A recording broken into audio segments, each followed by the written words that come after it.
I'd like to go over today trends in federalism or the history of federalism. If you recall in class, we've talked about dual federalism, also called layer cake federalism, cooperative federalism, also called marble cake federalism, and then I sort of talked about creative federalism and new federalism, which is a return of power to the states. So let's quickly review some of these key ideas. In dual federalism, which is around the start of the nation, there were clear, definite levels of power between the federal government and the state government. They call this a layer cake, and you can sort of look over here because there are distinct responsibilities. In the national government level, the Constitution gave powers, delegated powers to the national government, and that's what they could do.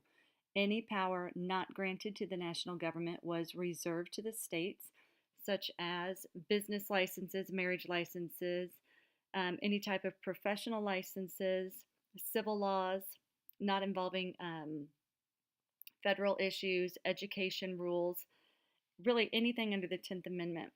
So we look at these things and we see the states try to fight back through the doctrine of nullification as they try to nullify federal laws. The issue of slavery becomes a huge problem. So really between 1789 to the Civil War around the 1860s, dual federalism is dominant, and the states can define citizenship. That's a little twist from what we have now. There were specific court cases used to define federal authority over trade, interstate commerce, and banking, which we have talked about in class. But really, after the Civil War, this is going to start to change dual federalism a little bit. The Civil War amendments come in at the 13th, 14th, and 15th, and they start to take from the states the right to allow slavery. The federal government starts to define levels of citizenship, and they also start to define who can vote. So this post-Reconstruction era after 1865 is really sort of swinging power back to the states on key issues, especially those dealing with civil rights. In the court case Plessy versus Ferguson, it was reaffirmed that segregation was okay if it was separate but equal. And so we have these competing powers between national authority and state authority, and it really goes clear up until the 1930s when the New Deal era comes around. So this era is known as cooperative federalism. And what we see here is when the economic crash starts to happen, federal authority over commerce is expanded during the New Deal specifically and legislation after the war. And so what we see here is this broadening of federal power to deal with national issues.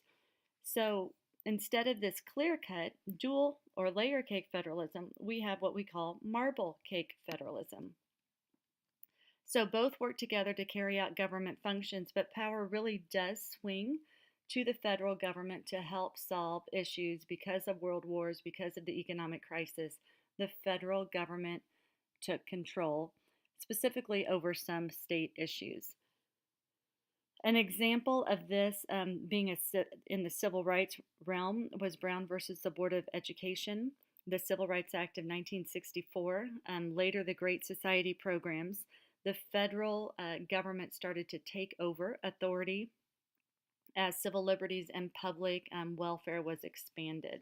So know that this goes up till about the 1960s, and then we switch to this era of creative federalism. And this lasts for a short time, but what's happening even more, which I just said, is that the federal government is deciding the needs of the country and it's pressing it on to the states.